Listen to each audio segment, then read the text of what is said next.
She was running the same obstacle course for the third time that morning, her sneakers slapping against wet concrete as dawn broke over the Fort Braxton training facility.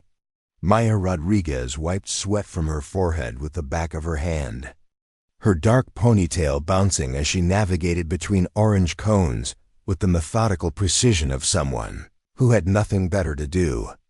To anyone watching from the administrative building windows, she looked like just another civilian contractor fulfilling her mandatory fitness requirements. Unremarkable, forgettable, exactly the kind of person you'd expect to see trudging through basic physical training at 0600 hours. Before we jump back in, tell us where you're tuning in from. And if this story touches you, make sure you're subscribed because tomorrow I've saved something extra special for you. But Maya wasn't just anyone, though she'd spent the last 18 months making sure nobody figured that out. The obstacle course at Fort Braxton wasn't designed to challenge elite operators. It was built for desk jockeys, supply clerks, and the various civilian personnel who kept the base running while the real warriors handled more important business. Basic agility drills, simple rope climbs, elementary tactical movements, the kind of training regimen that looked impressive in safety briefings but couldn't prepare anyone for actual combat situations. Maya moved through it with the easy competence of someone who had mastered these exercises years ago, back when they were just warm-up activities before the real training began. She'd been assigned to Fort Braxton's logistics coordination office 6 months earlier. Another faceless bureaucrat in khaki pants and polo shirts whose job involved managing supply chain databases and coordinating equipment transfers between different military units. Her cubicle sat in the middle of a maze of identical workstations, surrounded by people who spent their days arguing about shipping schedules and inventory discrepancies. Maya's official title was Supply Chain Analyst, and her security clearance was exactly what you'd expect for someone whose biggest responsibility was making sure the right number of MREs arrived at the right locations on time.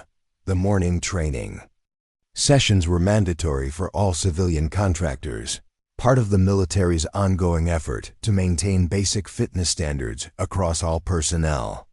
Maya participated because she had to, completing the required circuits with the same quiet efficiency she brought to her paperwork. She never complained, never drew attention to herself, never suggested that the obstacles might be too easy or the pace too slow. She simply showed up, did what was required, and disappeared back into her cubicle where she belonged. This particular Tuesday morning was following the same predictable routine. Maya had arrived at the training facility before sunrise, changed into regulation workout clothes in the women's locker room, and begun her circuits while the base slowly came to life around her. The obstacle course was empty except for a handful of other early risers, mostly fellow contractors who preferred to get their training obligations out of the way before the real soldiers showed up and made them feel inadequate by comparison. Maya approached the rope climb section, the most challenging component of the basic course. The rope hung from a steel frame 30 feet above the ground, thick manila fibers that had seen thousands of climbers over the years. Most of the civilian contractors struggled with this obstacle, using their legs as much as their arms, taking frequent breaks, often requiring multiple attempts to reach the top. Maya grabbed the rope with both hands, tested her grip, and began to climb. Her ascent was smooth and controlled, hand over hand with a rhythm that suggested years of practice. She didn't wrap the rope around her legs for support, didn't pause to rest, didn't show any signs of strain as she pulled herself upward with fluid, economical movements. At the top, she touched the metal beam with her fingertips, then descended with the same controlled precision, managing the rope like someone who had done this exercise thousands of times before. But she wasn't the only person at the training facility that morning. From across the compound, Staff Sergeant Mike Harrison watched Maya complete her circuits through a pair of military-issue binoculars. Harrison had been assigned to Fort Braxton's Special Operations Liaison Office for the past 2 years, long enough to recognize when someone's movements didn't match their personnel file. He'd first noticed Maya 3 weeks earlier during a routine morning patrol, something about her posture and gait triggering the kind of professional curiosity that came from years of identifying potential threats and assets. Maya's official records indicated no military background, no specialized training, no reason to expect anything beyond basic civilian competence. But Harrison had spent enough time around elite operators to recognize certain qualities that couldn't be faked or hidden completely. The way she moved through the obstacles suggested muscle memory that went far beyond mandatory fitness training. Her breathing remained controlled throughout exercises that left other contractors gasping. Her eyes constantly scanned her surroundings with the kind of situational awareness that usually came from combat experience. Harrison lowered his binoculars and made a mental note to dig deeper into Maya Rodriguez's background. In his experience, people who seemed too competent for their assigned roles usually had reasons for being there, and those reasons were often more interesting than their official job description suggested. Meanwhile, Maya completed her final circuit and headed toward the equipment storage shed to return the training materials she'd been using.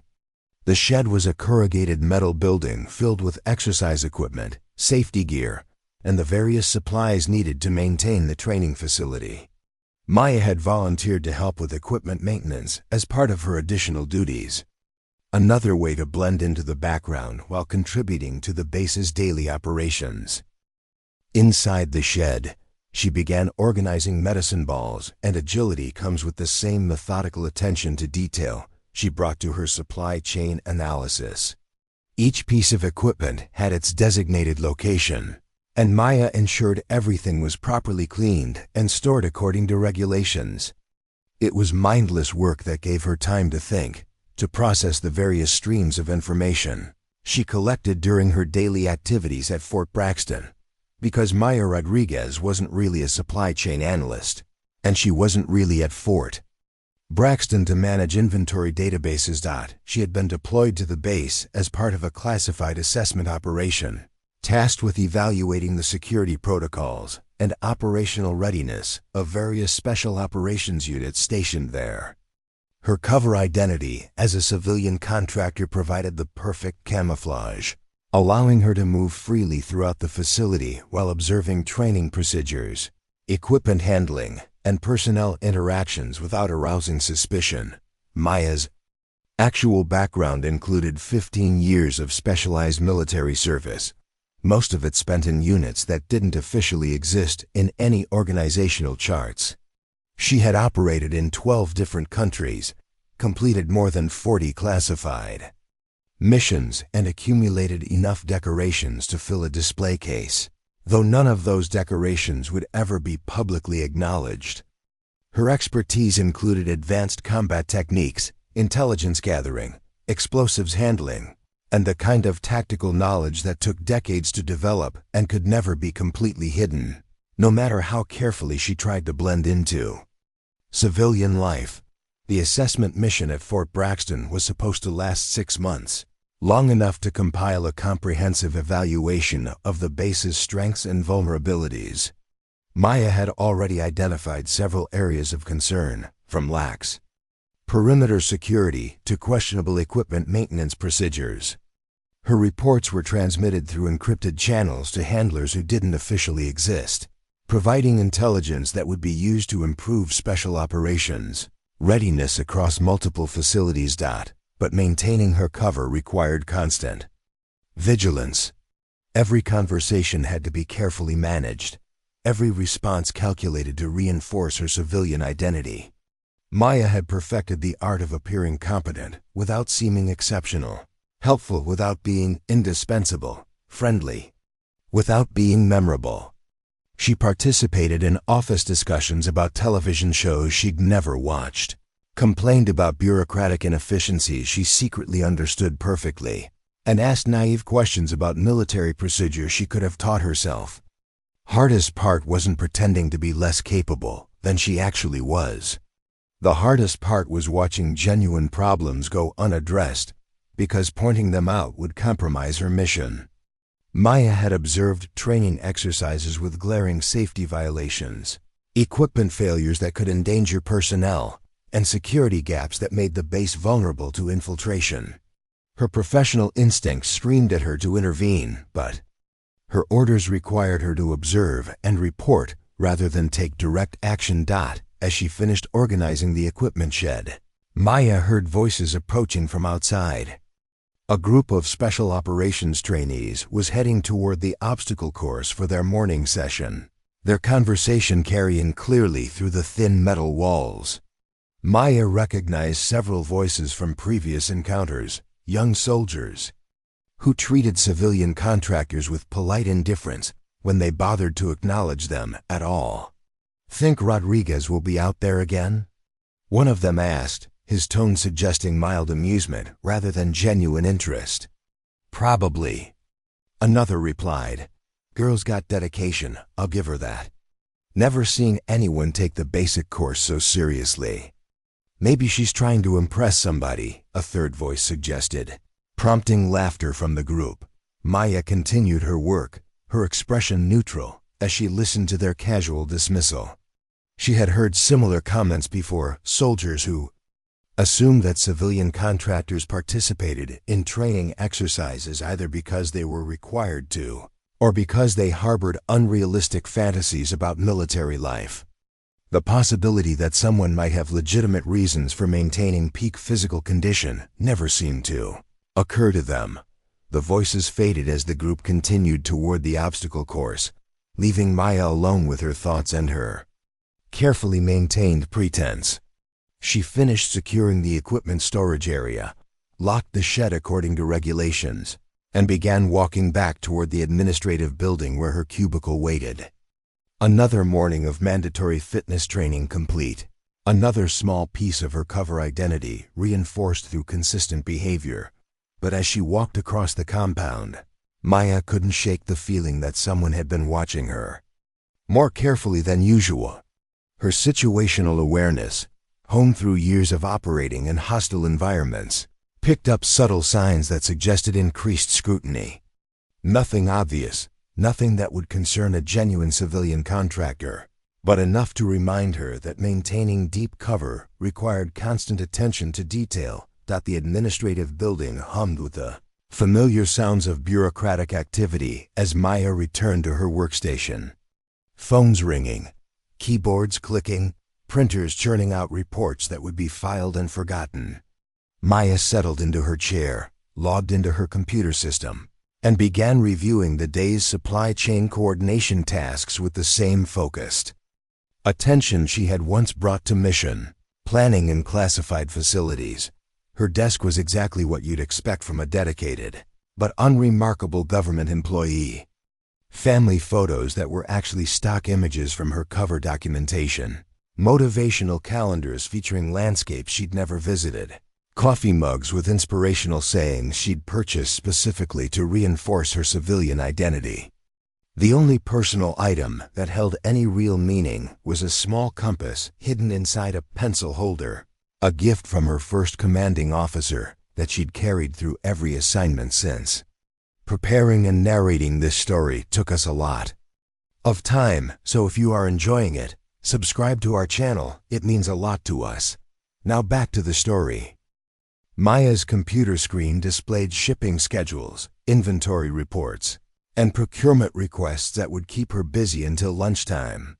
Legitimate work that served the base's actual operational needs while providing perfect cover for her real activities. She had become genuinely competent at supply chain management over the past 6 months, finding the logistics challenges more intellectually stimulating than she had expected.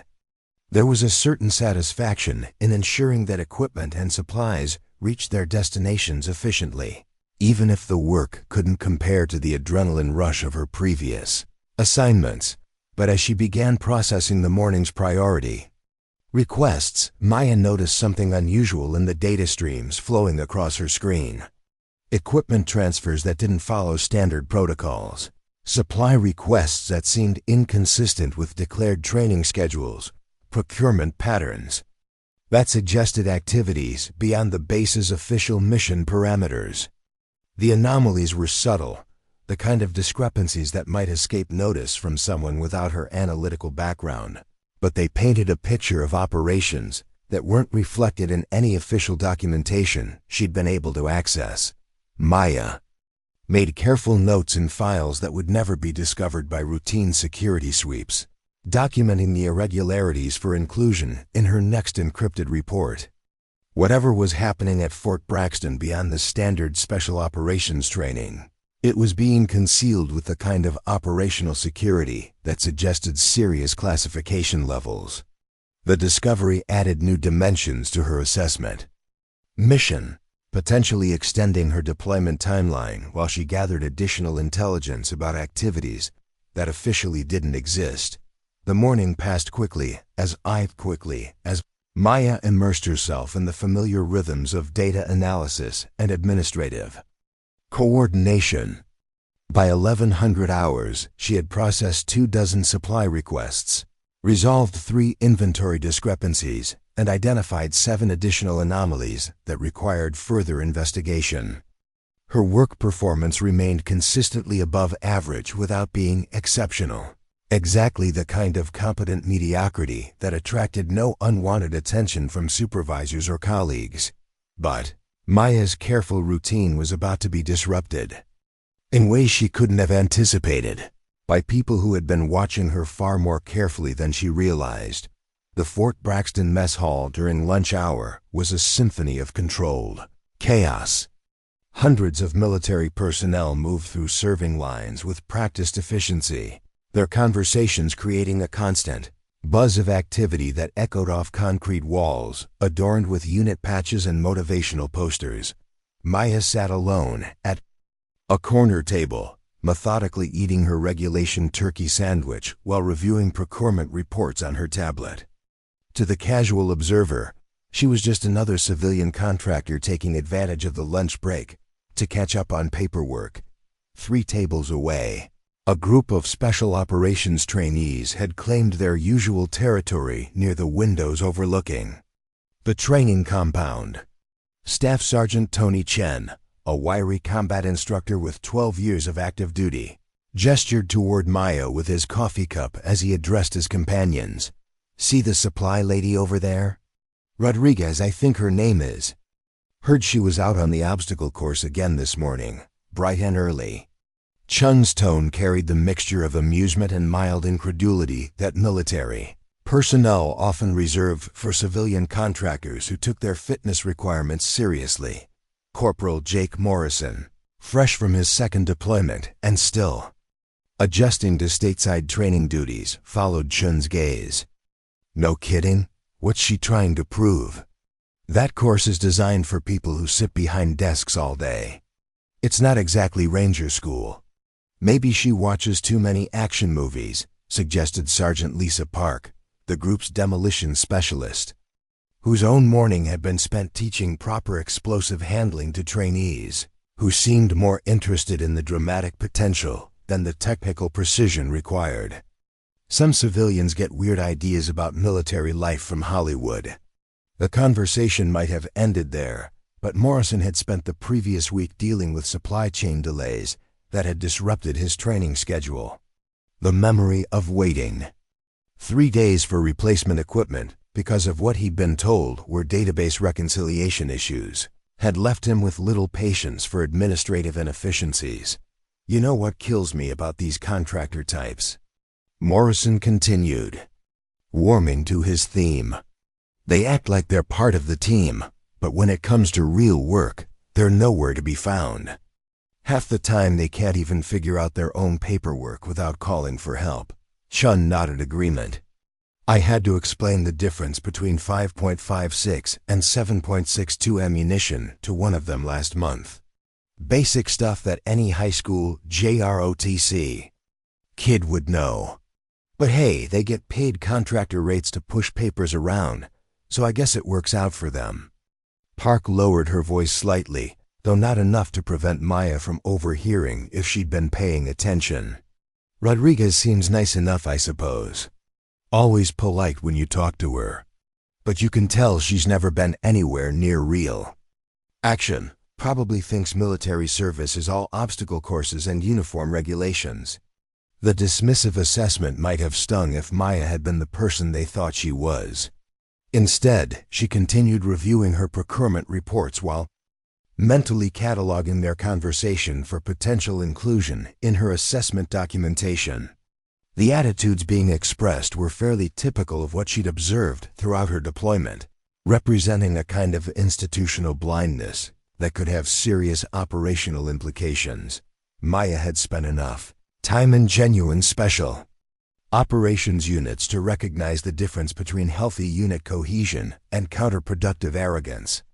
The trainees at Fort Braxton displayed many of the surface characteristics of elite military culture: physical fitness, technical competence, aggressive confidence, but they lacked the situational awareness and adaptive thinking that separated truly exceptional operators from merely well-trained soldiers. Their casual dismissal of civilian contractors revealed a broader problem with the base's organizational culture. Maya had documented numerous instances where valuable intelligence and insights were ignored because they came from sources that didn't fit traditional military hierarchies. Equipment problems went unaddressed because technicians were afraid to challenge operational decisions. Training inefficiencies persisted because feedback from support personnel was dismissed as irrelevant. But Maya's mission required her to observe rather than intervene. So she maintained her cover identity while the conversation continued at the neighboring table. "I'll give her credit for consistency though," Chun admitted. "Been watching her run those circuits for weeks now. Never misses a day, never complains about the requirements. That's more than I can say for some of the other contractors." Morrison shrugged. "Consistency doesn't mean much if you're consistently mediocre. I've seen her on the rope climb. Takes forever, uses terrible form, looks like she's fighting for her life every time. Compare that to the way our guys move through real tactical obstacles." The irony wasn't lost on Maya. Morrison's own rope climbing technique, which she'd observed during several training sessions, relied heavily on leg strength and brute force rather than the efficient upper body mechanics that allowed for sustained vertical movement. His terrible form assessment was based on comparing civilian performance standards to military expectations, but his own technique would have been considered inadequate by the instructors who had trained Maya years earlier. In facilities that officially didn't exist, Park checked her watch and began gathering her lunch tray. "Speaking of training, we've got live fire exercises this afternoon. Real weapons, real ammunition, real consequences for mistakes. Not like running around orange cones and sneakers." The group began dispersing back to their respective duties, their conversation shifting to afternoon training schedules and equipment preparations. Maya remained at her table, ostensibly focused on her tablet screen while actually processing the social dynamics she'd just witnessed. The casual condescension wasn't personal, it was systemic, reflecting assumptions about civilian capabilities that permeated the entire base culture. Later that afternoon, Maya found herself in the base quartermaster's office, coordinating the delivery of replacement training equipment that had been damaged during morning exercises. The quartermaster, Chief Warrant Officer David Kim, was a 20-year veteran whose expertise in military logistics had kept Fort Braxton supplied through budget cuts, personnel changes, and operational tempo increases that would have crippled less efficiently managed facilities. Kim appreciated Maya's attention to detail and her ability to navigate bureaucratic requirements without constant supervision. Unlike many civilian contractors, she understood the urgency of military timelines and the importance of maintaining equipment readiness standards. Their working relationship had developed into something approaching mutual respect, though Kim still viewed her through the lens of civilian limitations. "Rodriguez, I need you to expedite the ammunition resupply for next week's training exercises," Kim said, handing Maya a requisition form that would normally take several days to process. "Think you can work your database magic and get us priority shipping?" Maya reviewed the request, immediately recognizing that the ammunition quantities were inconsistent with the training schedule she'd been tracking. The discrepancy suggested either poor planning or undisclosed activities that required additional ordnance. Either way, it represented another piece of intelligence for her assessment reports. "I can have this processed within 2 hours," Maya replied, already mentally calculating the routing protocols and approval chains necessary to expedite the shipment. "Do you need special handling for any of the specialty rounds?" Kim looked surprised. Most civilian contractors required detailed explanations of military terminology and procurement categories. Maya's casual reference to specialty rounds suggested familiarity with ammunition types that went beyond basic administrative knowledge. "Just the standard mix," Kim said carefully. "Nothing too exotic for our purposes here." Maya nodded and began entering data into her workstation, her fingers moving across the keyboard with practiced efficiency. Kim watched her work, noting the speed and confidence with which she navigated systems that typically frustrated civilian personnel. Maya's understanding of military logistics protocols seemed unusually sophisticated for someone whose official background included no relevant experience. "How'd you learn so much about ammunition procurement?" Kim asked, his tone casual but his attention focused. "Most contractors need a handbook just to tell the difference between training rounds and live ammunition." Maya paused her typing for just a moment, long enough to formulate a response that would satisfy Kim's curiosity without compromising her cover identity. "I've always been good with technical details," she said. "Plus, you pick things up when you pay attention to what people need."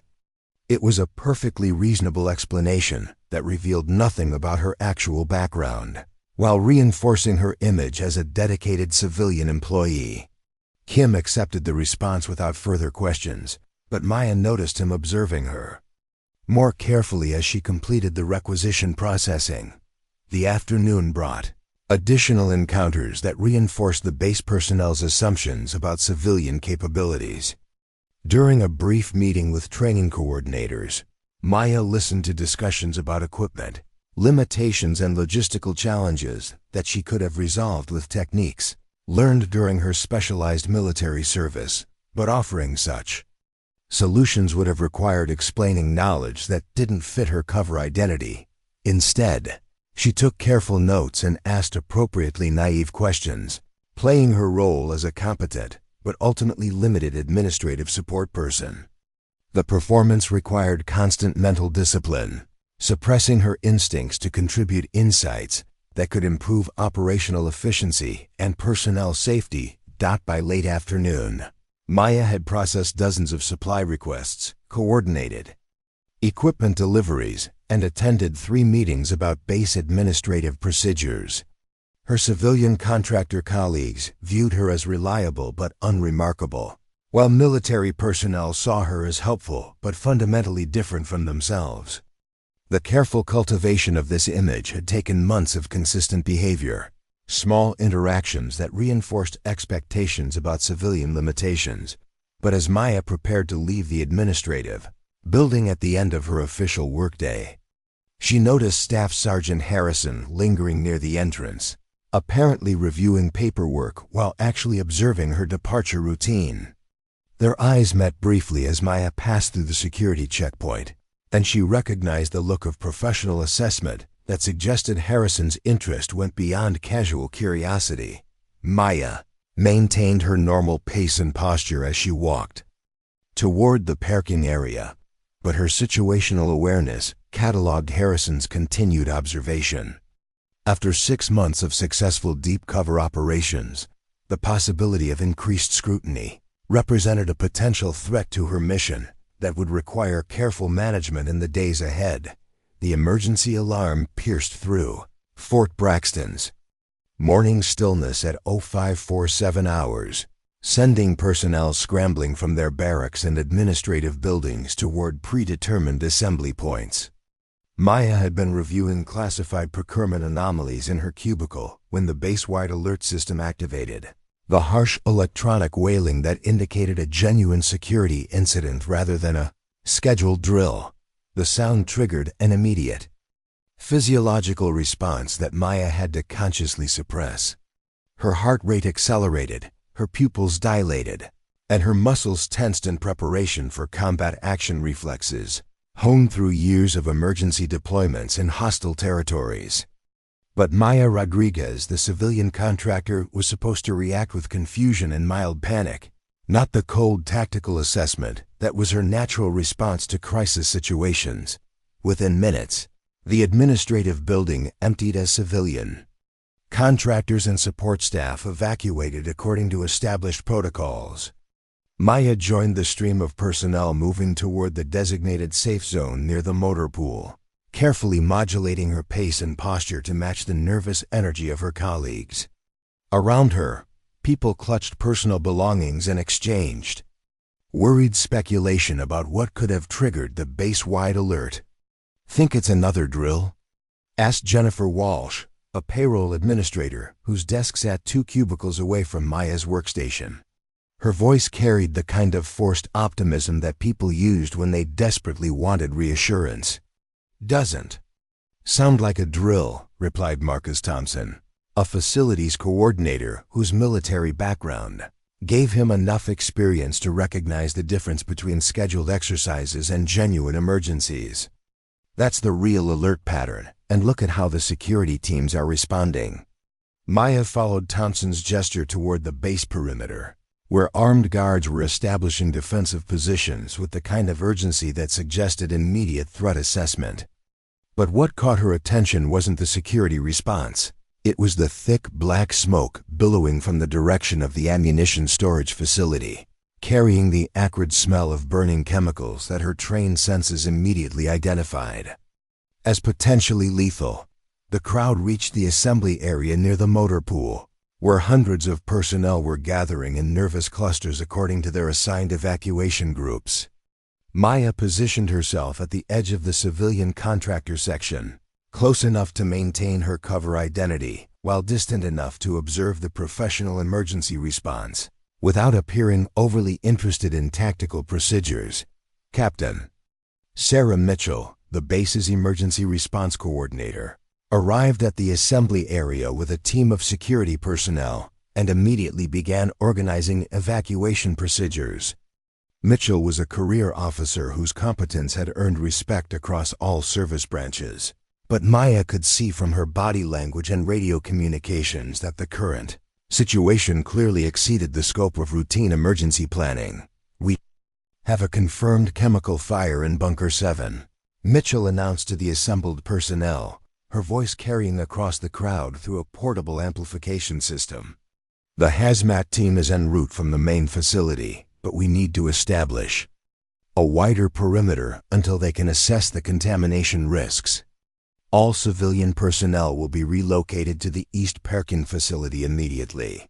As the crowd began moving toward the alternative assembly point, Maya's peripheral vision caught movement that made her blood run cold. A maintenance worker was approaching from the direction of the burning bunker, stumbling and disoriented, his uniform showing obvious signs of chemical exposure. The man was clearly in distress, but his path was taking him directly toward a storm drain that Maya knew connected to the base's primary water treatment facility. Maya's specialized training allowed her to instantly recognize the cascading threat potential. If contaminated runoff from the chemical fire reached the water system, it could poison hundreds of people before the contamination was detected and isolated. The maintenance worker needed immediate medical attention, but more critically, someone needed to prevent him from inadvertently spreading hazardous materials throughout the base infrastructure. The proper procedure for a civilian contractor would be to alert Captain Mitchell or one of the security personnel, allowing trained emergency responders to handle the situation according to established protocols. But Maya could see that Mitchell was focused on coordinating the larger evacuation effort, directing traffic flow and maintaining communication with the hazmat response teams. The security personnel were positioned too far away to intercept the maintenance worker before he reached the critical drainage area, and the medical teams were still establishing their triage stations. Maya found herself facing the fundamental dilemma of deep cover operations, maintaining her false identity versus preventing potential catastrophe. Her civilian contractor persona demanded that she stay with the evacuation group and trust that qualified personnel would manage the emergency. But her actual training had taught her to recognize situations where immediate action could prevent exponentially worse consequences. And this was clearly one of those situations. The maintenance worker was now less than 50 meters from the storm drain, and Maya could see contaminated liquid dripping from his clothes onto the concrete. Every second of delay increased the risk of widespread water system contamination, and there was no time to go through proper channels without losing the opportunity to prevent disaster. Maya made her decision and broke away from the evacuation group, moving toward the maintenance worker with the purposeful stride of someone who knew exactly what needed to be done.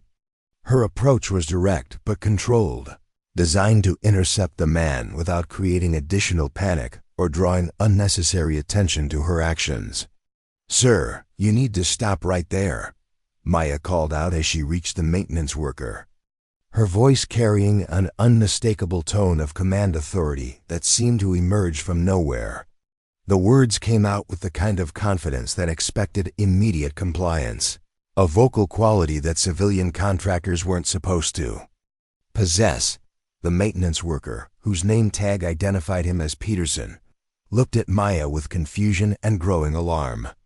His face showed the distinctive flush of chemical burns, and his breathing was labored in a way that suggested significant respiratory exposure. "I was just trying to get back to my station," he said, his words slightly slurred from chemical exposure. The ventilation system in Bunker 7 failed, and there was smoke everywhere. "I couldn't see anything." Maya quickly assessed Peterson's condition with the kind of systematic evaluation that had been drilled into her during years of specialized operations where battlefield medicine could mean the difference between mission success and catastrophic failure. Chemical burns on his hands and forearms, probable inhalation exposure based on his respiratory distress, possible eye damage from chemical vapors, and contaminated clothing that was actively spreading hazardous materials with every movement. "You're going to be fine, but we need to get you proper medical attention immediately," Maya said, gently but firmly guiding Peterson away from the storm drain. "First, we need to prevent any contaminated materials from spreading to the water system." Maya's handling of the situation was drawing attention from nearby personnel, including Staff Sergeant Harrison, who had been observing the evacuation procedures from his position near the security perimeter. Harrison watched as Maya efficiently managed both the immediate medical crisis and the potential environmental hazard with a level of competence that seemed completely inconsistent with her civilian contractor status. Using materials from a nearby maintenance shed, Maya quickly improvised a containment barrier that would prevent contaminated runoff from reaching the storm drain system. Her movements were precise and economical, suggesting familiarity with emergency response procedures that went far beyond basic safety training. She positioned absorbent materials to capture chemical residue, established a perimeter to prevent foot traffic from spreading contamination, and created a preliminary decontamination station using supplies that most people wouldn't have known to look for. "How did you know about the water contamination risk?" Harrison asked as he approached Maya's position, his tone carefully neutral despite his growing suspicions about her background. "That's not the kind of thing they cover in civilian emergency preparedness." Maya looked up from her work, realizing that her response to the emergency had revealed knowledge that might be difficult to explain within the context of her cover identity. Her mind raced through possible explanations that would satisfy Harrison's curiosity without compromising her mission. "I used to work in environmental compliance," she said, which was technically true if you considered that her specialized training had included Extensive instruction in chemical warfare countermeasures and decontamination procedures. Harrison nodded slowly, but Maya could see that her explanation hadn't entirely satisfied his professional curiosity. That's some pretty advanced thinking for environmental compliance work, he observed, his eyes scanning the improvised containment system she'd constructed. Most people wouldn't have recognized the infrastructure vulnerabilities, much less known how to address them so quickly. Before Maya could formulate a response that wouldn't dig her deeper into explanations she couldn't provide, Captain Mitchell arrived with a hazmat team and medical personnel, taking control of the situation. With the kind of professional efficiency that characterized well-trained emergency responders, the hazmat team immediately began assessing contamination levels and implementing proper containment procedures, while medical personnel started treating Peterson for chemical exposure. Outstanding work preventing that runoff contamination, Mitchell told Maya as the immediate crisis came under control. Quick thinking like that probably saved us from a much more serious incident. Where did you learn emergency response procedures? Maya felt the weight of multiple sets of eyes observing her reaction to Mitchell's question. Her answer would be analyzed and remembered, potentially becoming part of a pattern that could compromise her cover identity. Basic safety training. From previous jobs, she replied, trying to strike a balance between competence and plausible civilian experience. You pick up emergency procedures when you work around industrial facilities. Mitchell accepted the explanation with a professional nod, but Maya noticed that several other personnel continued to watch her with expressions of curiosity and assessment. Staff Sergeant Harrison lingered near her position, apparently reviewing emergency response procedures but actually observing her interactions with the hazmat team. As the containment efforts continued, Maya gradually worked her way back toward the civilian contractor assembly area, hoping to blend back into the background before her extended absence was noticed by her administrative colleagues. But as she rejoined the group of evacuated personnel, she immediately sensed that her actions hadn't gone unnoticed. "Did you see Rodriguez out there?" Jennifer Walsh was saying to a small group of contractors who had been watching the emergency response from their designated safe zone. She was helping with the contamination cleanup like she knew exactly what she was doing. "I had no idea she had that kind of training." "Probably just trying to be helpful," replied Marcus Thompson, though his tone suggested he was also puzzled by Maya's competent handling of a hazardous materials incident. Some people can't help but get involved when there's a crisis, but she seemed to know a lot more about emergency procedures than most of us. Maya pretended to be focused on checking her phone for messages while actually listening to the conversation and assessing how her emergency response had been perceived by her civilian colleagues. The consensus seemed to be that her actions were admirable but unexpected, raising questions about her background that she would need to address carefully. But Maya noticed that Chief Warrant Officer Kim was also listening to the conversation from his position near the military personnel assembly area. Kim had worked with dozens of civilian contractors over the years, and his expression suggested that he'd never seen one react to a hazardous materials incident with the kind of tactical awareness and technical competence Maya had demonstrated. All clear signal was given after 2 hours of decontamination and safety assessment procedures. Base personnel were authorized to return to their normal duties, though the ammunition storage facility would remain off-limits, pending a comprehensive investigation of the incident's cause and environmental impact. Peterson had been transported to the base medical facility and was expected to make a full recovery, thanks in large part to Maya's rapid intervention. Maya returned to her cubicle and attempted to resume her normal administrative routine, processing supply chain requests and coordinating equipment deliveries with the same methodical attention to detail she'd maintained for 6 months. But she was acutely conscious that the morning's events had fundamentally altered her position. At Fort Braxton, her competent handling of the emergency had saved lives and prevented environmental damage, But it had also created inconsistencies in her cover identity that could potentially compromise her assessment mission. Throughout the afternoon, Maya noticed increased attention from various base personnel. Conversations paused when she entered rooms. Colleagues asked casual questions about her previous work experience, and she caught several military officers observing her activities more carefully than usual.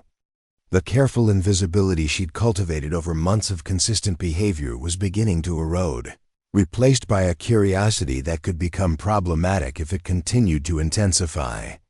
The most concerning development came late in the day, when Maya discovered that someone had been examining her personnel file. The computer access logs showed multiple queries from different user accounts, all attempting to gather information about her background, qualifications, and security clearance. Status: most of the queries had been blocked by the security protocols, protecting her cover identity, but the pattern of interest suggested that multiple people were now questioning her. Official story. Maya recognized the warning signs of blown cover. Operations from her training and previous deployments. Increased scrutiny, unexplained interest in her background, patterns of surveillance that indicated professional assessment rather than casual curiosity. She would need to be extraordinarily careful in the days ahead, maintaining her civilian, contractor persona while managing the growing suspicions that her emergency response capabilities had generated. As Maya prepared to leave the base at the end of her workday, she reflected on the impossible balance required by deep cover operations. Maintaining her mission effectiveness required her to blend into the background and avoid attracting attention, but her professional training made it nearly impossible to ignore situations where her expertise could prevent harm or improve operational outcomes. The chemical fire incident had forced her to choose between protecting her cover and protecting her fellow personnel, and she'd made the only choice her conscience would allow. But that choice had consequences that would require careful management in the days ahead, as more people began to suspect that Maya Rodriguez might be something significantly more than just another civilian contractor processing supply chain paperwork. Walking toward her vehicle, Maya noticed Staff Sergeant Harrison's reflection in a window, suggesting that her departure routine was now under observation. The game was changing, and she would need to adapt her strategy accordingly while continuing to fulfill her assessment mission at Fort Braxton. The morning sun cast long shadows across Fort Braxton's advanced training compound as Maya arrived. For what she assumed would be another routine day of administrative duties and careful observation. 3 days had passed since the chemical fire incident, and she had spent that time meticulously reinforcing her civilian contractor persona while monitoring the increased attention her actions had generated. But as she approached the administrative building, Maya noticed an unusual level of activity around the Special Operations Training Facility. Black SUVs with tinted windows were parked in formation near the main entrance, their government license plates indicating the presence of high-level personnel who didn't appear on any official visitor logs. Security checkpoints had been reinforced with additional personnel, and the normal flow of base traffic was being redirected around sections of the compound that were typically accessible to civilian contractors. Maya's trained instincts immediately recognized the signs of a classified operation in progress. The vehicle positioning, security protocols, and communication patterns all suggested that Fort Braxton was hosting activities that went beyond routine special operations training. Her assessment mission had identified this facility as a potential site for undisclosed programs, and the current security posture seemed to confirm those suspicions. As Maya settled into her cubicle and began reviewing the day's supply chain coordination tasks, she noticed that several of her usual military contacts were absent from their normal posts. Chief Warrant Officer Kim hadn't responded to her morning equipment status update. Staff Sergeant Chun wasn't in the training facility office, and even the administrative personnel seemed to be operating under modified schedules that suggested operational security restrictions.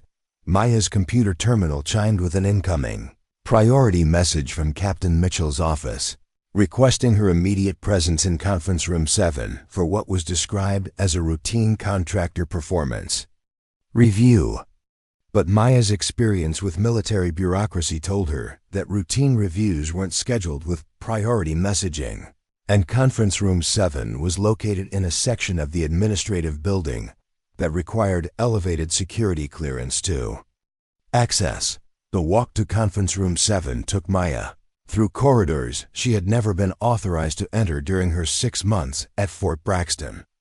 Card readers scanned her credentials at multiple checkpoints, each one granting access that should have been restricted based on her official civilian contractor status. The security protocols were either malfunctioning or someone had deliberately elevated her clearance level for reasons that weren't immediately apparent. Maya reached Conference Room 7 and found Captain Mitchell waiting alongside 2 individuals she didn't recognize. The first was a woman in civilian clothes whose posture and bearing suggested military background despite her unremarkable business attire. The second was a man in Navy dress uniform with insignia that Maya immediately identified as belonging to Naval Special Warfare Command, though his specific unit designation was obscured by classification protocols. "Ms. Rodriguez, thank you for joining us," Captain Mitchell said, gesturing toward an empty chair at the conference table. "I'd like you to meet Dr. Amanda Foster from Defense Intelligence and Commander James Walsh from Naval Special Warfare. They have some questions about your recent performance during the chemical fire emergency." Maya took the offered seat while mentally calculating the implications of this meeting. Defense intelligence involvement suggested that her actions had triggered interest from agencies responsible for identifying potential security threats or intelligence assets. Naval Special Warfare's presence indicated that someone with expertise in unconventional operations wanted to assess her capabilities directly. Dr. Foster opened a tablet and began reviewing what appeared to be detailed documentation of Maya's emergency response activities. "Ms. Rodriguez, your personnel file indicates no formal training in hazardous materials handling or emergency response procedures. Yet witness reports describe your actions during the Bunker 7 incident as demonstrating advanced technical knowledge and tactical awareness. Can you help us understand this discrepancy?" Maya had prepared for this line of questioning, but the formal setting and high-level personnel involved suggested that her standard explanations might not be sufficient. "As I mentioned to Captain Mitchell, I worked in environmental compliance at previous positions. Emergency response procedures are part of that background, even if they're not specifically listed in my current job description." Commander Walsh leaned forward, his eyes studying Maya with the kind of professional assessment that came from years of evaluating personnel under pressure.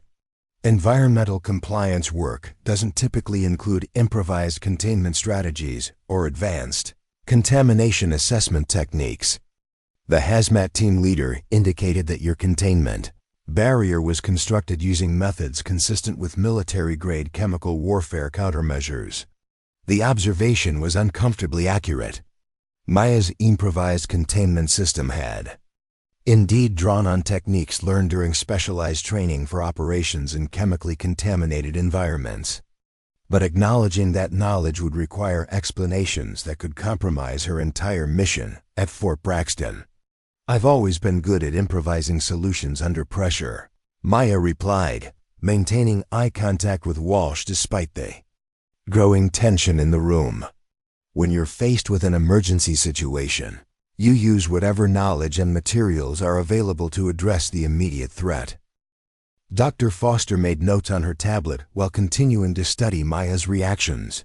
"Your improvisation included establishing a preliminary decontamination station, using materials that most people wouldn't have known to look for. The medical team indicated that your initial assessment of the injured maintenance worker was consistent with advanced first aid training. Where did you acquire those skills?" Maya felt the walls closing in around her carefully constructed cover identity. Each question revealed another inconsistency between her official background and her demonstrated capabilities, building a case that someone with her knowledge and training couldn't possibly be just a civilian contractor processing supply chain paperwork. Before Maya could formulate another deflection, the conference room door opened and Staff Sergeant Harrison entered with an expression that suggested urgent business. "Commander Walsh, I apologize for the interruption, but we have a developing situation that requires immediate attention." Walsh nodded toward Harrison while keeping his attention focused on Maya. "What's the nature of the situation, Sergeant?" "We have a training exercise in progress that has encountered unexpected complications," Harrison replied, his voice carrying the controlled tension that indicated serious problems developing in real time. "The team is requesting additional personnel with specialized expertise, and given the current discussion, I thought Ms. Rodriguez might be relevant to the solution." Maya's pulse quickened as she recognized the implications of Harrison's request. Whatever training exercise was in progress, it had apparently reached a point where standard personnel couldn't address the complications that had developed. Someone had suggested that Maya's recently demonstrated capabilities might be applicable to the problem, which meant her cover was already more compromised than she had realized. Commander Walsh studied Maya for a long moment before making his decision. "Ms. Rodriguez, would you be willing to assist with a training scenario that requires problem-solving skills similar to what you demonstrated during the chemical fire incident? Your participation would be entirely voluntary, but it might help us better understand your background and capabilities." Maya recognized that this was not actually a request. The meeting had been carefully orchestrated to create a situation where refusing to participate would generate more suspicion than agreeing.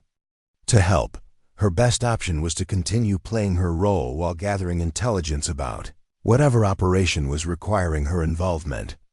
"I'd be happy to help if I can," Maya said, maintaining her civilian contractor persona despite the increasingly military nature of the situation.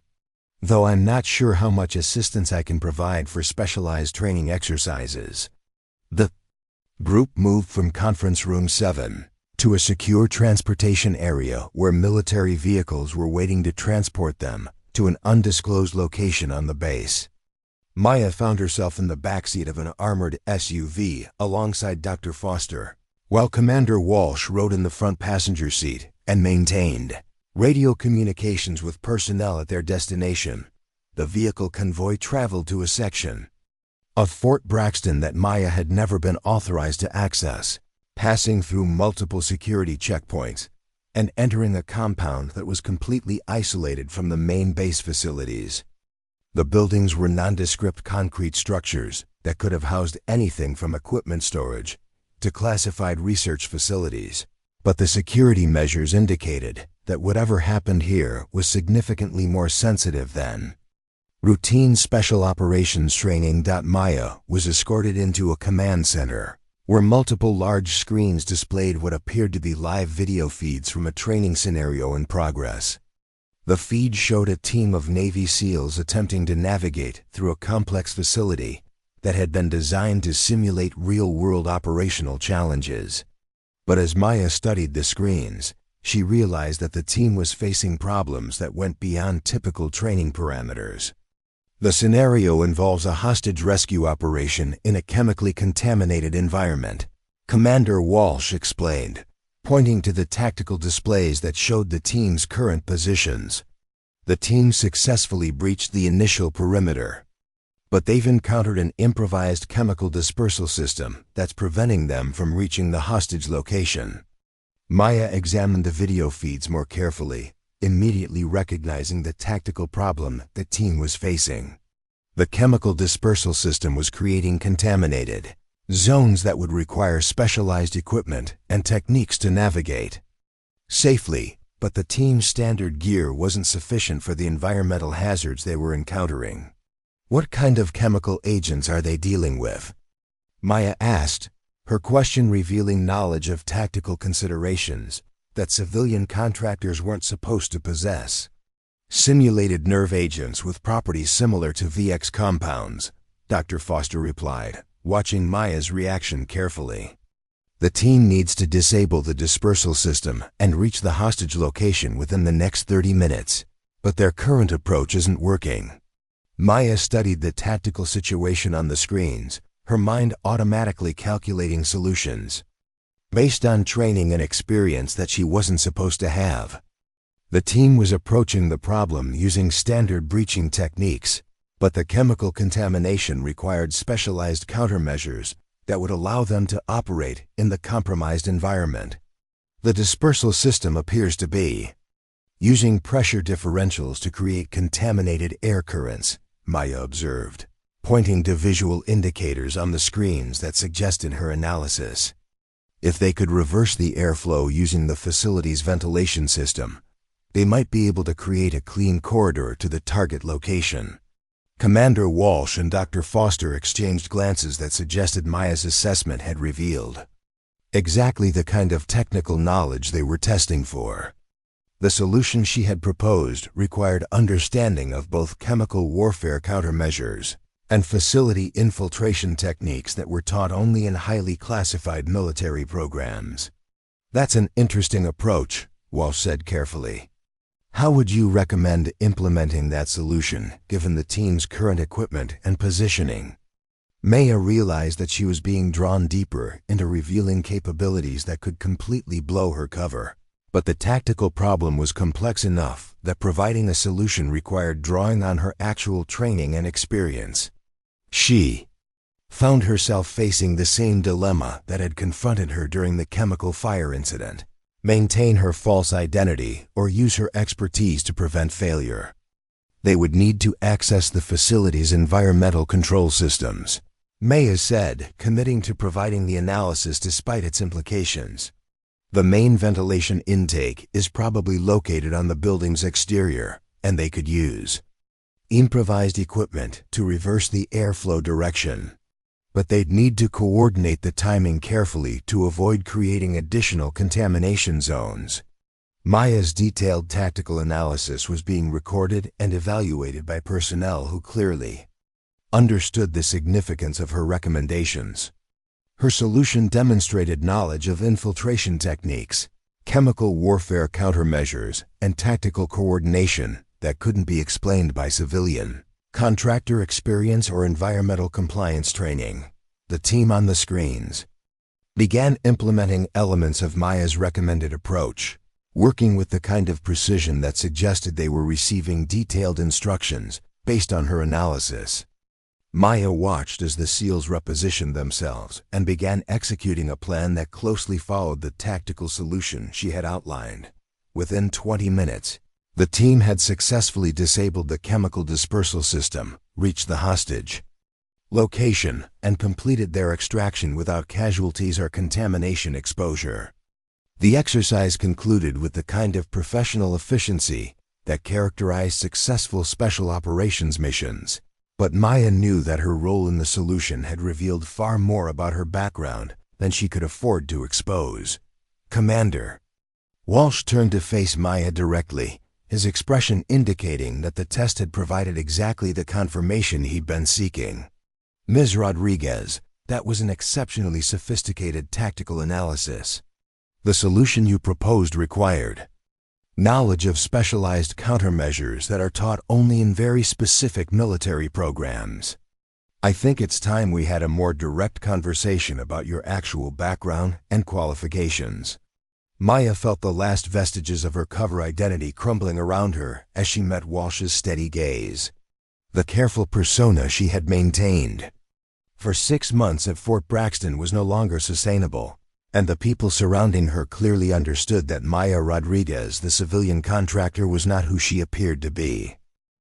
The moment of recognition had arrived, and there was no longer any possibility of maintaining the pretense that had protected her mission for so long.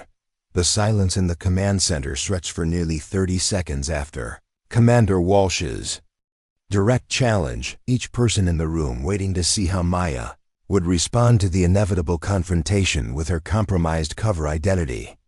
Maya sat perfectly still, her mind racing through contingency protocols she had memorized years earlier for situations exactly like this one.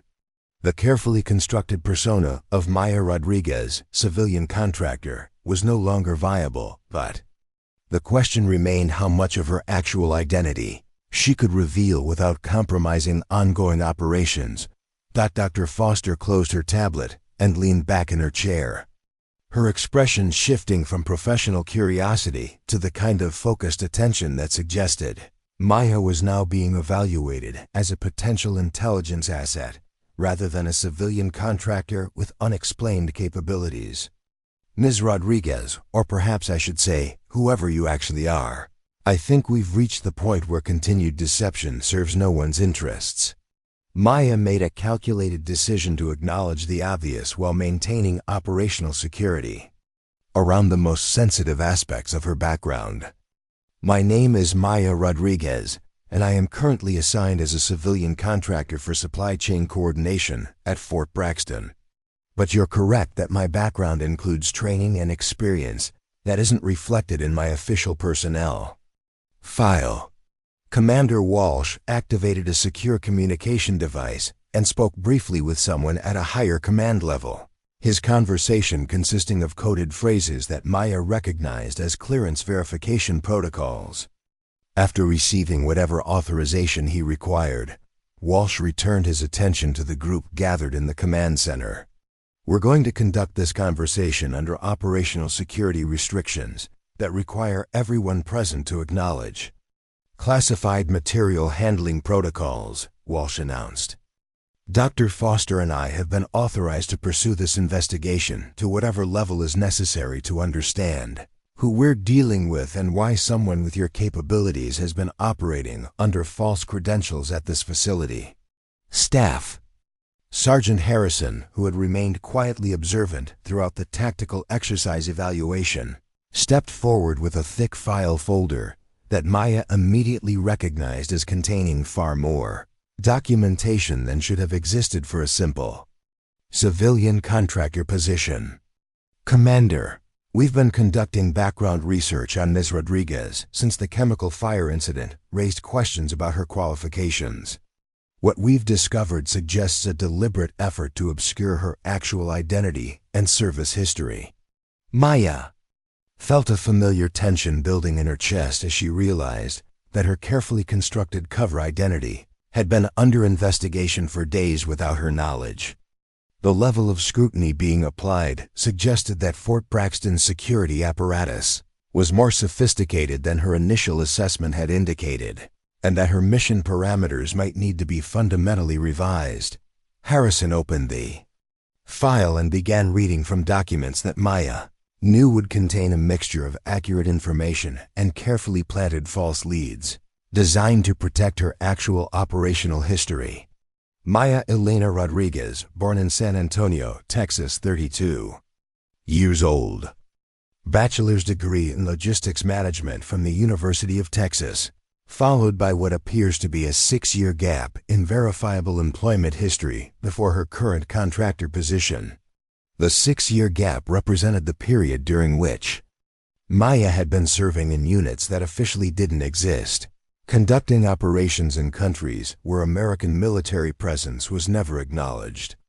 Her handlers had created plausible cover stories for that period, but she knew that determined investigation could reveal inconsistencies that would lead to uncomfortable questions. Dr. Foster took control of the questioning, her approach shifting to the kind of systematic intelligence gathering that Maya recognized from her own training in interrogation techniques. Ms. Rodriguez, during your unaccounted for years, what were you actually doing? The financial records we've been able to access show income from sources that don't correspond to any legitimate employment we can verify. Maya had prepared for this line of inquiry, but the sophistication of the investigation was forcing her to reveal more information than she had intended. I worked for private military contractors in various overseas assignments. Much of that work involved security consulting for government agencies, which is why the employment records are difficult to verify through normal channels. It was technically accurate while concealing the classified nature of her actual assignments. Private. Military contracting provided plausible cover for extended overseas deployments, specialized training, and the kind of operational experience that would explain her demonstrated capabilities without revealing her connection to special access programs. Commander Walsh consulted his secure communication device again, apparently receiving real-time intelligence updates about Maya's background as the investigation continued. His expression grew increasingly serious as he processed whatever information was being provided through his classified channels. Ms. Rodriguez, we've just received confirmation that your security clearance level is significantly higher than what appears in your Fort Braxton personnel file, Walsh said carefully. In fact, your actual clearance level exceeds that of most personnel at this facility, including myself. That kind of authorization doesn't come from private military contracting work. Maya realized that her carefully constructed cover story was collapsing under the weight of systematic investigation by people with access to intelligence, resources she hadn't anticipated. The revelation about her security clearance meant that someone at a very high level had authorized disclosure of information that was supposed to remain compartmentalized even during cover identity investigations. Harrison continued reading from the expanded documentation that had apparently been declassified specifically for this meeting. Financial analysis indicates payments from Department of Defense accounts that are associated with special access programs. Communications intercepts show encrypted message traffic between Ms. Rodriguez and handlers using protocols that are restricted to the most sensitive military operations. Each piece of information Harrison revealed represented another layer of Maya's operational security, being systematically dismantled by investigators who clearly had authorization to access intelligence that was normally protected by multiple levels of classification. Maya found herself in the unprecedented situation of having her cover blown, not by enemy action or operational mistakes, but by the very military establishment she was working to assess and protect. Dr. Foster leaned forward, her voice taking on the tone of someone who had just received confirmation of suspicions she'd been developing throughout the investigation.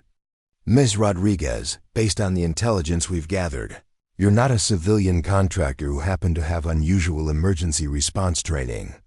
You're an active military intelligence operative who has been conducting some kind of assessment or surveillance operation at Fort Braxton under deep cover.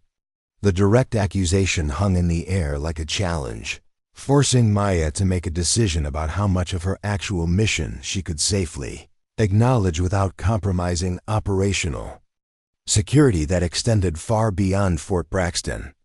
Her training included protocols for situations where cover identities were blown, but those protocols had been designed for hostile territory, not for confrontations with friendly intelligence services who had somehow penetrated her operational security. Maya chose to acknowledge the obvious while maintaining protection around the most sensitive aspects of her assignment. You're correct that my presence at Fort Braxton involves activities beyond supply chain coordination. I've been conducting security assessments and operational readiness evaluations for agencies that are concerned about vulnerabilities in special operations training and support systems. Commander Walsh stood up and walked to the bank of monitors that had displayed the tactical exercise, his body language suggesting that Maya's admission had confirmed intelligence assessments that had been developing through channels she wasn't aware of. Ms. Rodriguez, or should I use your actual operational designation? We've been aware for several weeks that someone was conducting unauthorized intelligence gathering activities at this facility. What we couldn't determine was whether that someone represented a security threat or a legitimate assessment operation. The revelation that Maya's activities had been detected and monitored for weeks was profoundly disturbing. Her tradecraft had been honed through years of successful deep cover operations, and the possibility that she had been under surveillance without detecting it suggested either serious degradation in her operational skills or unprecedented sophistication. In the counterintelligence capabilities of Fort Braxton's security apparatus, Harrison pulled out additional documents that appeared to contain photographic surveillance evidence of Maya's activities over the past month. We have documentation of your accessing restricted areas during off-duty hours, photographing equipment configurations that aren't included in standard contractor duties, and conducting systematic analysis of personnel movement patterns that suggests intelligence gathering rather than legitimate administrative work. Maya studied the surveillance photographs, recognizing images of herself conducting activities that she had believed were unobserved. The level of documentation suggested that Fort Braxton's security systems were far more comprehensive than her initial reconnaissance had indicated, and that her assessment mission had been compromised from nearly the beginning of her deployment. Dr. Foster opened her tablet again and began displaying additional intelligence that had apparently been compiled specifically for this confrontation. Ms. Rodriguez, we've also identified communications between you and external agencies using encryption methods that are associated with the most sensitive military intelligence operations. Your handlers have been receiving detailed reports about Fort Braxton's capabilities, vulnerabilities, and personnel assessments. The systematic revelation of her operational activities was creating a complete picture of Maya's actual mission at Fort Braxton, but the intelligence being displayed suggested that her communications had been intercepted and analyzed by people with access to cryptographic capabilities that shouldn't have been available to base-level security personnel. Someone with very high-level authorization had been conducting a comprehensive investigation of her activities. Commander Walsh returned to his seat and activated his secure communication device once more, engaging in a brief conversation that consisted entirely of coded acknowledgments and confirmations. After ending the call, he looked directly at Maya with an expression that suggested the investigation had reached a predetermined conclusion. Ms. Rodriguez, I've just received authorization to inform you that your assessment mission at Fort Braxton has been officially terminated.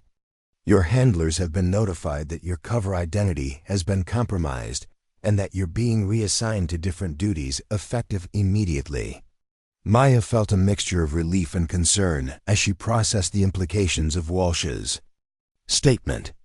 The termination of her mission meant that she no longer needed to maintain her civilian contractor persona, but it also suggested that her activities had triggered concerns at levels of command that she hadn't anticipated. Staff Sergeant Harrison closed the investigation files and gathered the documentation that had been used to build the case against Maya's cover identity.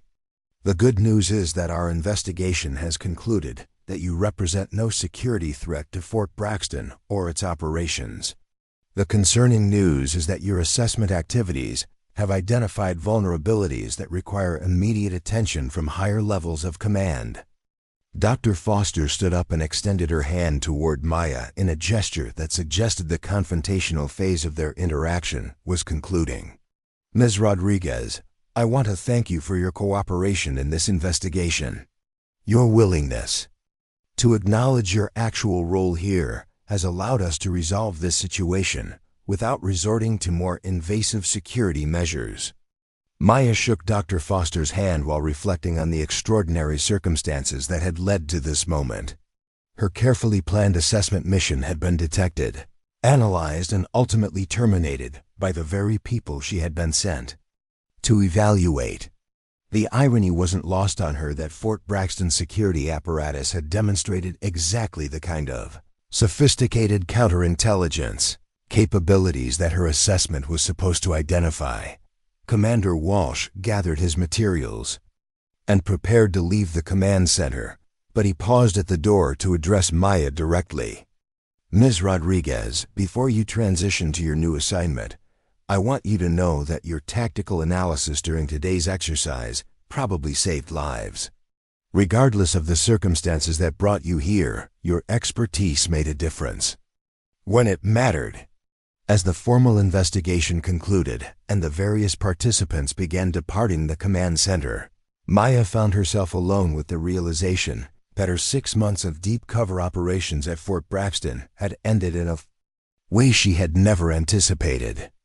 Her cover had been blown not by operational mistakes or security breaches, but by the sophisticated intelligence capabilities of the very organization she had been sent to assess.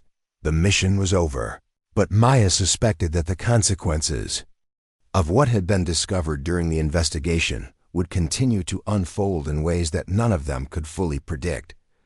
The morning after Maya's cover identity was officially terminated, she returned to Fort Braxton under completely different circumstances than any day in the previous 6 months. Instead of arriving through the civilian contractor entrance with her supply chain coordination badge, she was escorted through the main security checkpoint by Commander Walsh, who had spent the night coordinating with higher command levels about her new status at the facility. Maya wore the same khaki pants and polo shirt that had been her uniform as a civilian contractor, but everything else about her presence at Fort Braxton had fundamentally changed. The security personnel who processed her entry credentials treated her with the kind of professional deference reserved for high-level intelligence operatives, and her temporary access badge indicated clearance levels that exceeded those of most base personnel. Word of Maya's true identity had spread through the facility's command structure overnight, though the specific details of her background remained classified at levels that prevented general knowledge among base personnel. What had been shared was that the woman they had known as a supply chain analyst was actually a military intelligence operative with specialized training and operational experience that demanded respect from everyone who encountered her. Staff Sergeant Chun was among the first to experience this dramatic shift in perception. He arrived at the Special Operations Training Facility that morning to find Maya consulting with the range safety officers about modifications to the obstacle course that would better prepare trainees for the kinds of environmental hazards they might encounter in real operational scenarios. "Rodriguez," Chun called out, approaching with the casual familiarity that had characterized their previous interactions. "What are you doing over here? I thought civilian contractors weren't authorized in the active training areas." Maya looked up from the tactical diagrams she had been reviewing with the range officers, her demeanor noticeably different from the deferential administrative persona she had maintained for months. "Good morning, Sergeant Chun. I'm actually working on some training protocol improvements based on assessment data I've been collecting. And it's Major Rodriguez, by the way." The revelation hit Chun like a physical blow. The woman he had dismissed as just another civilian contractor with delusions about military life was actually a field-grade officer whose rank exceeded his own by a significant margin.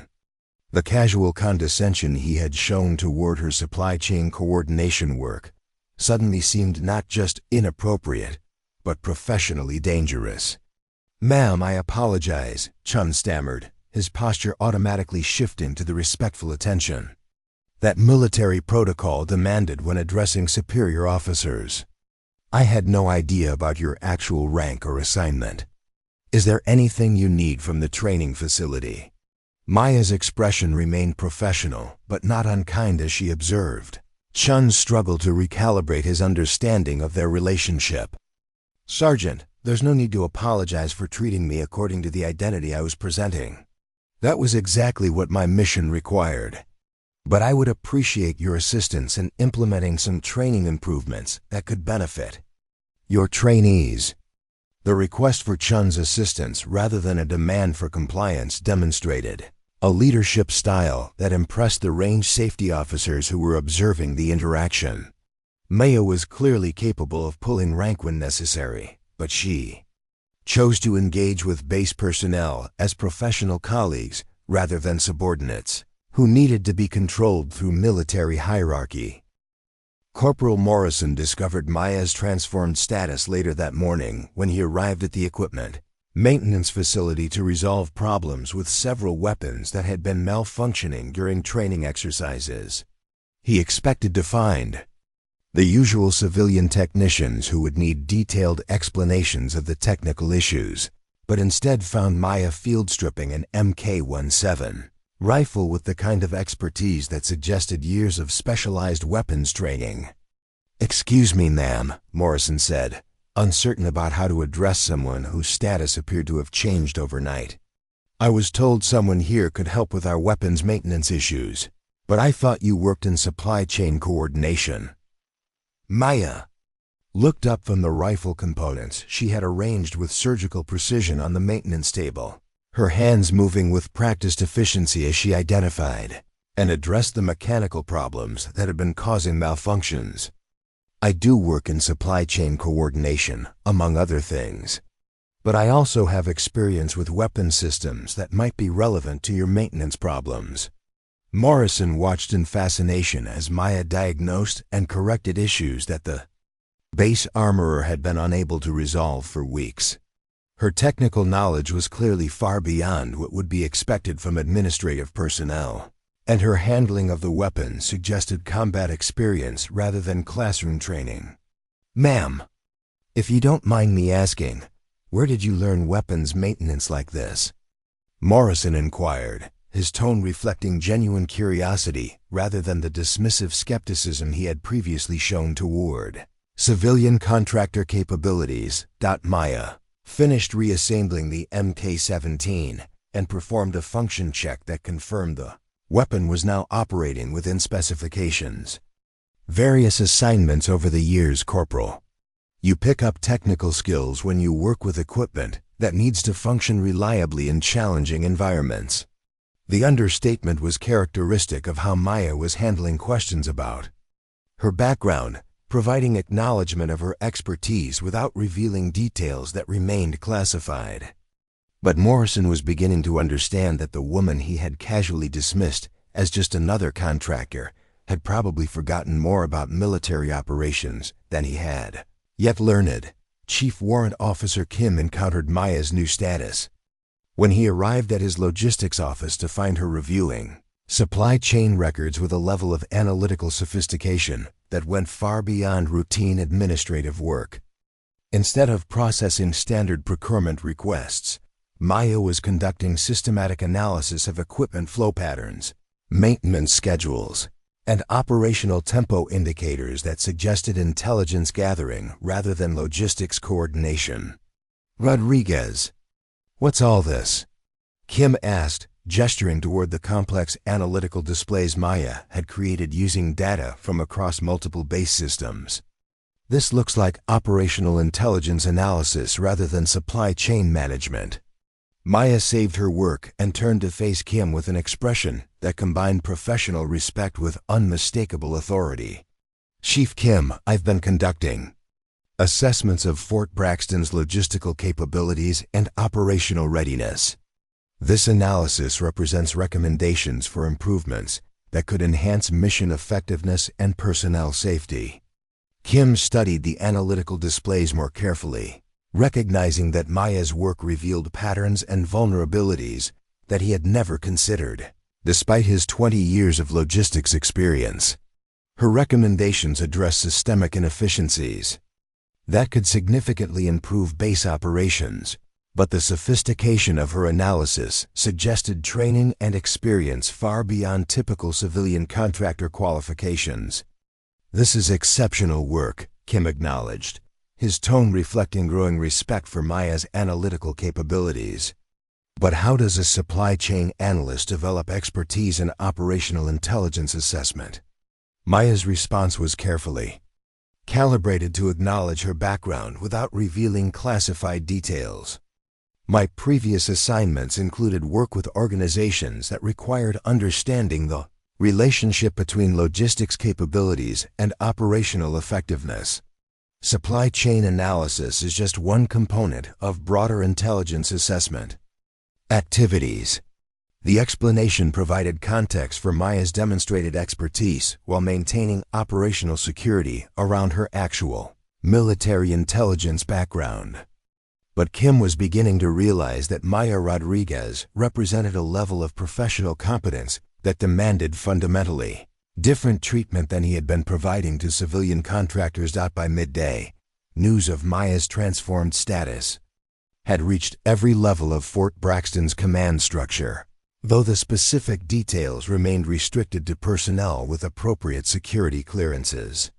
What became generally known was that the quiet woman who had been processing supply chain paperwork for 6 months was actually a military professional whose expertise and experience significantly exceeded what her civilian contractor identity had suggested. The transformation in how base personnel interacted with Maya was dramatic and immediate. Conversations that had previously been casual and dismissive became formal and respectful. Military personnel who had barely acknowledged her presence began seeking her input on technical problems and operational challenges. Even the base working dog, a Belgian Malinois trained to assess threats and identify authorized personnel, seemed to recognize that Maya's status had fundamentally changed. Sergeant Park encountered Maya in the base mess hall during lunch, where, instead of sitting alone at a corner table, Maya was engaged in detailed discussions with senior officers about explosive ordnance, disposal techniques, and tactical breach procedures. The conversation revealed knowledge of specialized military operations that explained Park's own expertise in demolitions and combat engineering. "Major Rodriguez," Park said, approaching the table with the respectful deference appropriate for addressing a superior officer. "I wanted to apologize for some comments I made previously about civilian contractors. I realize now that I was speaking from ignorance about your actual background and qualifications." Maya gestured for Park to join the discussion, her demeanor welcoming rather than reproachful. "Sergeant Park, no apology is necessary. My mission required maintaining a cover identity that was designed to generate exactly the kinds of assumptions you made. But I'd be interested in your perspective on some of the training protocol improvements we've been discussing." The invitation to contribute to high-level tactical discussions represented a complete reversal of the dynamic that had existed between Maya and base personnel during her months as a civilian contractor. Instead of being excluded from military planning and technical discussions, Maya was now actively soliciting input from personnel whose expertise could inform operational improvements. Staff Sergeant Harrison, who had been instrumental in investigating Maya's background, found himself working directly with her to implement security enhancements that addressed vulnerabilities her assessment had identified. Their collaboration revealed that Maya's intelligence gathering activities had been far more comprehensive and valuable than the base's security apparatus had initially understood. "Major, your assessment documentation is going to result in significant changes to how we handle operational security at facilities like Fort Braxton," Harrison told Maya as they reviewed her recommendations for counterintelligence improvements. "The vulnerabilities you identified weren't even on our radar until your investigation brought them to light." Maya's response reflected the kind of strategic thinking that characterized her approach to intelligence operations. "Sergeant, the most dangerous vulnerabilities are usually the ones that seem so obvious we assume they're already being addressed." My assessment was designed to identify exactly those kinds of blind spots. The professional relationship that developed between Maya and Harrison represented the new dynamic that was emerging across Fort Braxton as personnel adjusted to understanding her actual role and capabilities. Instead of viewing her as an outsider who needed to be tolerated, base personnel began recognizing Maya as a valuable resource whose expertise could improve their own operational effectiveness. Commander Walsh observed these transformations with professional satisfaction as he prepared Maya's transition to her next assignment. The revelation of her true identity had initially created concern about security breaches and unauthorized intelligence activities, but the ultimate result had been positive for both Maya's mission and Fort Braxton's operational capabilities. "Major Rodriguez, I want you to know that your assessment work here has exceeded all expectations," Walsh told Maya during their final official meeting. "The recommendations you've provided will improve training effectiveness, enhance security protocols, and address operational vulnerabilities that could have had serious consequences if they had remained unidentified. Maya accepted the commendation while reflecting on the extraordinary circumstances that had characterized her deployment. At Fort Braxton, her mission had been compromised and ultimately terminated, but the professional relationships that had developed after her cover was blown had proven more valuable than the intelligence she had gathered while maintaining her false identity. As Maya prepared to leave Fort Braxton for her next assignment, she found herself genuinely respected by personnel who had previously dismissed her as just another civilian contractor. The transformation had been complete and irreversible, demonstrating that competence and expertise ultimately earned recognition regardless of the circumstances under which they were initially concealed. The woman who had arrived 6 months earlier as Maya Rodriguez, supply chain analyst, was departing as Major Rodriguez, military intelligence operative, carrying with her the respect and professional admiration of people who had learned that true capability often wore unremarkable disguises. On Maya's final morning at Fort Braxton, she sat in a secure briefing room that she had never been authorized to enter during her 6 months as a civilian contractor. The walls were lined with communication equipment that connected to the highest levels of military intelligence, and the personnel assembled around the conference table represented command authority that extended far beyond the base's normal operational hierarchy. General Patricia Hawkins, Deputy Director of Defense Intelligence, had flown in specifically for this debriefing, bringing with her classified authorizations that would finally allow Maya to understand the full scope and significance of her assessment mission. Alongside General Hawkins sat Admiral Robert Chun from Naval Special Warfare Command and Colonel Sarah Martinez from the Army's most classified Special Operations Unit, representing the joint service interests that had initiated Maya's deployment to Fort Braxton. Major Rodriguez, General Hawkins began consulting classified documents that contained Maya's complete operational history rather than the sanitized personnel file that had been used to support her cover identity. Your assessment mission at Fort Braxton was part of a comprehensive security evaluation that has been conducted at 17 different special operations facilities over the past 2 years. What you discovered here has implications that extend far beyond this single installation. Maya had suspected that her deployment was part of a larger intelligence operation, but the scope described by General Hawkins exceeded anything she had imagined. 17 facilities represented a significant portion of America's special operations infrastructure, and systematic assessment of that magnitude suggested security concerns at the highest levels of national defense planning. Admiral Chun activated a secure display system that showed a strategic overview of special operations facilities across multiple geographic regions, with Fort Braxton highlighted as one of several installations that had been subjected to the kind of deep cover assessment Maya had conducted. Major, your work here identified vulnerabilities that we've now confirmed exist at multiple facilities. The patterns you documented suggest systemic problems that could compromise operational security across our entire special operations enterprise. The revelation that Maya's findings were representative of broader systemic issues rather than localized problems at Fort Braxton dramatically elevated the significance of her 6-month mission. Her careful documentation of security gaps, training deficiencies, and operational blind spots had apparently revealed vulnerabilities that threatened the effectiveness of America's most elite military units. Colonel Martinez referenced additional classified intelligence that connected Maya's assessment results to ongoing strategic planning at the Pentagon and other high-level defense organizations. Major Rodriguez, the counterintelligence capabilities that detected your presence at Fort Braxton were actually part of enhanced security measures that we implemented based on vulnerabilities identified at previous facilities you assessed. In effect, your own recommendations led to the sophisticated surveillance that ultimately compromised your cover identity.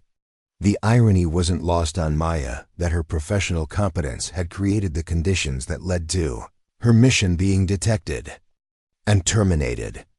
Her recommendations for improved counterintelligence capabilities had been implemented so effectively at Fort Braxton that they had successfully identified her own deep cover operation, demonstrating both the value of her assessments and the challenge of conducting future intelligence operations against facilities that had adopted her security improvements. General Hawkins opened a classified folder that contained strategic assessments based on intelligence gathered from all 17 facility evaluations, revealing the comprehensive scope of the security review that Maya's work had contributed to. Major, your assessment activities have informed decisions about special operations funding, training protocols, personnel assignments, and facility security that will affect military readiness for the next decade.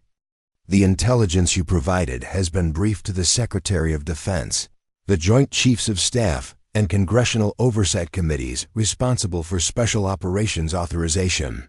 Maya realized that her seemingly routine administrative work as a supply chain coordinator had actually contributed to national security decision-making at the highest levels of government.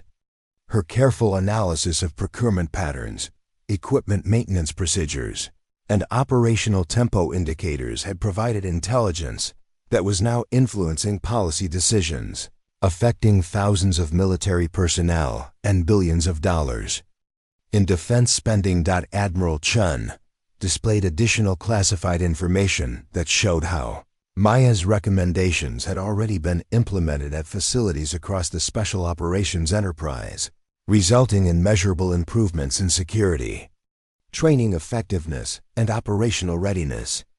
Major Rodriguez, the training protocol modifications you suggested have been adopted as standard procedures at 8 facilities. The security enhancements you recommended have prevented at least 3 attempted penetrations by hostile intelligence services. Your work has directly contributed to saving lives and protecting national security. The strategic impact of Maya's mission extended far beyond the intelligence gathering she had conducted at Fort Braxton. Her recommendations had become part of official military doctrine. Her security improvements had been incorporated into standard operating procedures, and her analytical methods had been adopted by intelligence professionals at facilities she had never visited. Colonel Martinez accessed additional files that revealed the most sensitive aspect of Maya's mission, information that had been compartmentalized even from Maya herself during her deployment. Major Fort Braxton was selected for assessment not just because of its operational importance, but because intelligence indicated that hostile foreign services were planning infiltration operations against this facility. Your presence here served a dual purpose: conducting security assessment and providing early warning of potential enemy intelligence activities. Maya felt a chill as she processed the implications of this revelation. Her mission had included counterintelligence responsibilities that she hadn't been fully briefed on, meaning that her activities at Fort Braxton had been more dangerous and strategically significant than she had understood. The careful observation of personnel, equipment, and procedures that she had conducted as part of her assessment had also been designed to detect signs of foreign intelligence penetration. General Hawkins revealed additional classified intelligence that connected Maya's mission to broader national security concerns about special operations vulnerability to foreign espionage and sabotage efforts. Major Rodriguez, during your deployment at Fort Braxton, you identified 3 personnel whose behavior patterns suggested possible compromise by hostile intelligence services. Your reports led to investigations that confirmed 2 cases of unauthorized foreign contact and 1 case of actual espionage activity. The discovery that Maya's assessment work had uncovered genuine security threats rather than hypothetical vulnerabilities transformed her understanding of the mission's importance. Her careful documentation of personnel anomalies and procedural irregularities had not only identified areas for improvement, but had actually detected active enemy intelligence operations that could have compromised critical special operations. Capabilities. Admiral Chun displayed operational intelligence that showed the results of investigations, triggered by Maya's reports, revealing a sophisticated foreign intelligence network that had been attempting to penetrate multiple special operations facilities simultaneously. Major, the espionage ring we uncovered based on your intelligence included personnel at 4 different installations. The information they were attempting to steal included tactical procedures, equipment specifications, and operational planning that could have compromised missions and endangered personnel worldwide. Maya realized that her seemingly mundane work as a civilian contractor had actually been part of a complex counterintelligence operation that had successfully detected and neutralized a significant threat to national security. Her ability to blend into the background while conducting systematic observation had provided exactly the kind of inside perspective necessary to identify subtle indicators of compromise that external surveillance might have missed.